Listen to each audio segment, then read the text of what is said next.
मुर्गी रहा करती थी। वह बहुत मेहनती थी। उसके घर के पास ही एक कुत्ता, एक बिल्ली रहते थे। ये दोनों आलसी थे। इसके बाद भी तीनों में अच्छी दोस्ती थी। कई बार कुत्ता और बिल्ली छोटी लाल मुर्गी का फायदा उठाते थे। वह मेहनत करके अपना भोजन तैयार करती और ये दोनों खाने पहुंच जाते। मुर्गी भी दोस्ती के कारण इन्हें कुछ नहीं कहती थी। एक दिन की बात है। छोटी लाल मुर्गी खेत में घूम रही थी कि उसे मिट्टी में पड़े गेहूं के कुछ बीज दिखाई पड़े, जिसे देखकर वह सोचने लगी, क्यों ना मैं इन बीजों को खेत में बो दूं?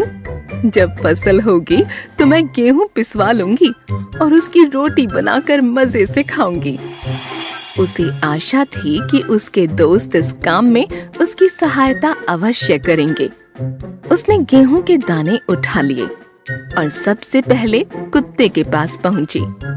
उसने कुत्ते से कहा, दोस्त देखो, मुझे खेत में गेहूं के ये बीज मिले हैं। मैं इसे बोना चाहती हूँ। क्या तुम मेरी सहायता करोगे? कुत्ता उस समय आराम कर रहा था।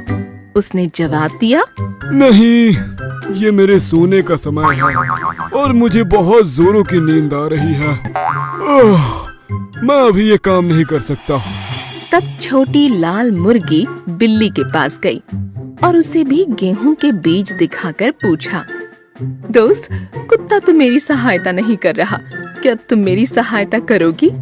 बिल्ली बोली, देखो, इस समय तो मैं पड़ोस के घर में दूध पीने जा रही हूँ, इसलिए अभी तो मैं तुम्हारी सहायता कर ही नहीं सकती। दूध नहीं मिला तो मैं भूखी रह जाऊंगी। दुखी होकर छोटी लाल मुर्गी बोली, कोई बात नहीं, मैं खुद ही जाकर खेत में इन बीजों को बो देती हूँ। वह खेत में गई और कड़ी धूप में दिन भर मेहनत कर शाम तक उसने सारे बीज बो दिए। समय बीता और खेत में गेहूं की फसल लहलहाने लगी, जिसे देख छोटी लाल मुर्गी बहुत खुश हुई और दौड़कर सबसे पहले कुत्ते के पास पहुंची। उसने कुत्ते से पूछा, दोस्त, खेत में फसल लहलहा रही है, क्या तुम फसल काटने में मेरी मदद करोगे? नहीं, मैं ये काम नहीं कर पाऊंगा। मेरी तबीयत जरा ठीक नहीं है। कुत्ते ने कन्नी काट ली। छोटी लाल मुर्गी बिल्ली के पास पहुंची, जो नहा कर आई थी और धूप में बैठी थी। छोटी लाल मुर्गी ने उससे फसल काटने में सहायता मांगी तो वह बिदक कर बोली, नहीं, मैं ये काम नहीं करूंगी। मैं अभी अभी नहा कर आई हूँ। मैं वहाँ धूल मिट्टी में गंदी हो जाऊंगी। छोटी लाल मुर्गी दुखी होकर वहाँ से चली गई और सीधे खेत में पहुंची।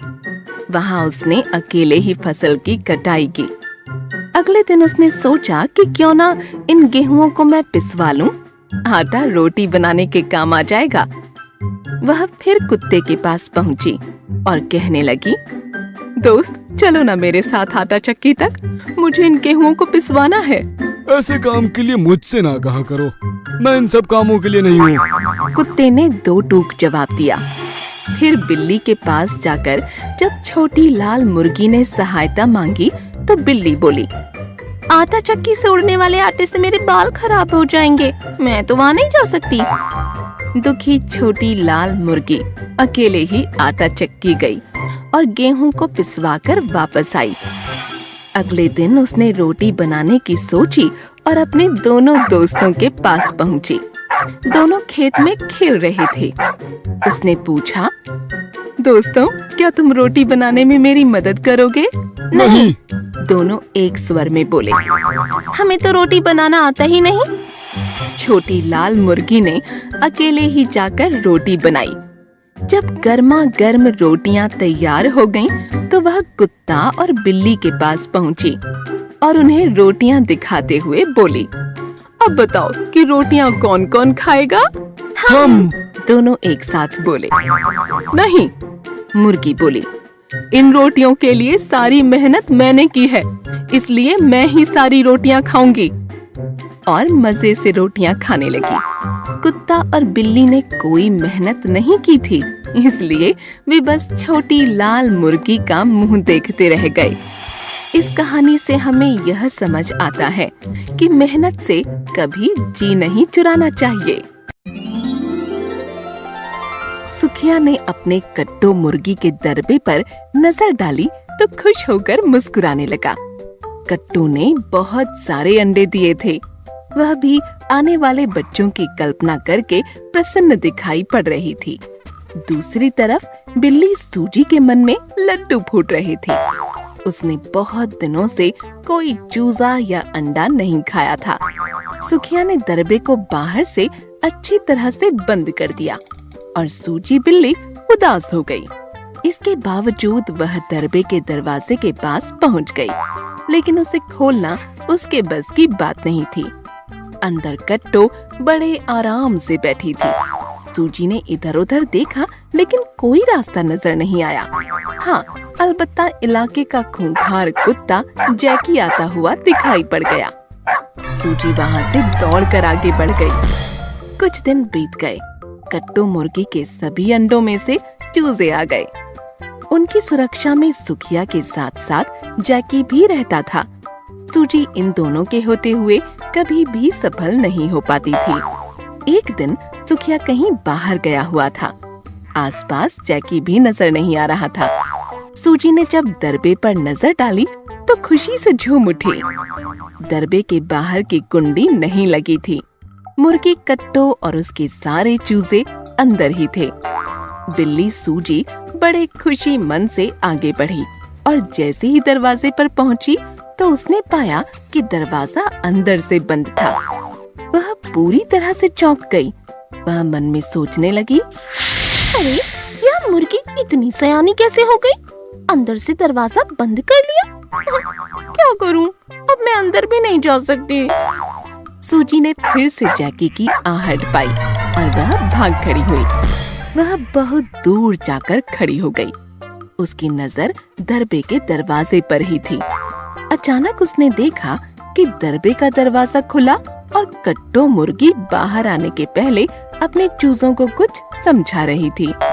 देखो बच्चों, मैं बाहर जाकर आती हूँ। दरवाजा मैंने जैसे बताया है अंदर से बंद कर लेना। मेरे सिवा कोई भी कितना भी कहे, दरवाजा मत खोलना। हाँ माँ, हम दरवाजा नहीं खोलेंगे। जब तुम आओगी तभी खोलेंगे। चूजों ने दरवाजा अंदर से बंद कर लिया और कट्टो बाहर चली गई। सूजी बिल्ली खुशी से फूल गई। वह दरवाजे के बाहर पहुंच गई। प्यारे बच्चों, दरवाजा खोलो। क्यों खोले? तुम कौन हो? तुम्हारी मौसी, सूजी मौसी। हमारी कोई मौसी नहीं है। तुम्हारी आवाज तो माँ से भी नहीं मिलती। हम तो सिर्फ माँ को जानते हैं। हम दरवाजा नहीं खोलेंगे। प्यारे बच्चों, मैं तुम्हारे लिए खाने की अच्छी अच्छी वस्तुएं और खिलौने लाई हूँ। खाने को दाना और खिलौना? क्या सच कह रही हो? देखो, सच हो या झूठ, हमें दरवाजा नहीं खोलना है। याद है ना माँ ने क्या कहा था? सूजी बिल्ली ने बड़ी कोशिश की, लेकिन दरवाजा नहीं खुला और उसे वापस लौटना पड़ा। रास्ते में उसे कट्टो मुर्गी दिखाई पड़ी। वह तेजी से उस पर झपट पड़ी। कट्टो स्वयं को बचाने के लिए भागने लगी। सूजी बिल्ली ने दौड़ते हुए उसे 2 बार पंजा मारा। कट्टो घायल हुई, लेकिन भागकर कुछ टोकरियों के पीछे गायब हो गई। सूजी दौड़कर उसे ढूंढने लगी। वह आज कट्टो को मारकर खा जाना चाहती थी। अचानक एक बड़ी टोकरी हिलती हुई नजर आई। सूजी बिल्ली मन ही मन मुस्कुराई। अब बचकर कहाँ जाओगी कट्टो रानी? आज पहले तुम्हें खाऊंगी और फिर उसके बाद एक एक करके तुम्हारे सारे चूजों को चट कर जाऊंगी। इतने में टोकरी चलते हुए सूजी के पास आने लगी। सूजी ने आगे बढ़कर टोकरी को उठाया तो चौंक पड़ी। अंदर जैकी कुत्ता था। वह बड़ी तेजी से सूजी के ऊपर झपट पड़ा। सूजी बचते बचते भी घायल हो गई।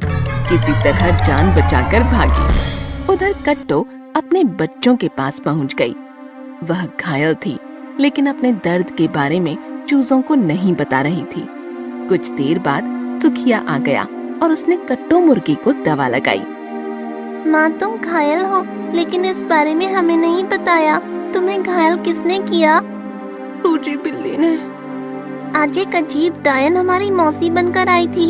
हमें खिलौने और खाने का लालच दे रही थी। ऐसा लगता है वह डायन सूजी ही रही होगी। मैं उसकी पूंछ में पटाखे लगा दूंगा, धड़ाम धड़ाम करके फूटेंगे तो उसको सही झटका लगेगा। कुछ दिनों के बाद एक बार फिर सूजी को मौका मिला। कट्टो बाहर गई थी और चूजे दरबे के अंदर थे। सूजी पहुंच गई। प्यारे बच्चों, मैं तुम्हारी मौसी आई हूँ, दरवाजा खोलो। कौन सूजी मौसी? हाँ, नहीं, मैं तुम्हारी असली मौसी। हाँ नहीं, मैं समझ गया। सूजी मौसी, उस दिन तुम्हारी मुलाकात जैकी काका से हो गई थी। जैकी काका ने सूजी मौसी को मारा तो मौसी का मुंह सूज गया था। सूजी बिल्ली समझ गई कि ये चूजे उसे पहचान गए हैं, झांसे में आने वाले नहीं हैं। वह वहाँ से लौटकर एक चील के पास पहुँच गई। उसने चील के साथ मिलकर नई योजना बनाई। उसने चील को समझाया और कट्टो की तरह आवाज बदलकर बोलने के लिए कहा। चील कट्टो के दरवाजे पर पहुँच गया। बच्चों, दरवाजा खोलो, जल्दी खोलो नहीं तो सूजी आ जाएगी। माँ, तुम्हारी आवाज कुछ बैठी हुई लग रही है। हाँ, गला बैठ गया है। चूजों ने दरवाजा खोल दिया। उन्हें देखकर सभी चूजे डर कर घबरा गए। अरे भगवान, सामने डायन और शैतान है रे। मैं जो कह रही हूँ ध्यान से सुनो। सभी एक बोरे में बैठ जाओ, वरना अभी मार दूंगी। चलो मेरे बोरे के अंदर। बच्चे बुरी तरह डर गए थे और एक एक करके बोरे में प्रवेश कर गए। अब सूजी मुस्कुराकर बोरे को लेकर चील के साथ बाहर निकलने लगी। अचानक सामने का दृश्य देखकर दोनों के पैरों तले जमीन खिसक गई। दरवाजे पर सुखिया, कट्टो और जैकी खड़े थे। जैकी ने सूजी पर झपट्टा मारा और चील के ऊपर सुखिया ने डंडे से वार किया। सूजी और चील की पिटाई होने लगी। चूजे खुशी से कूदने लगे। उन्हें मजा आ रहा था। सूजी के साथ चील भी जमकर मार खा रहा था। दोनों की खूब पिटाई हुई और उन्हें बोरे में बंद कर दिया गया। जैसे को तैसा मिल गया था। कट्टो और उसके चूजे अब पूरी तरह सुरक्षित होकर कूद रहे थे।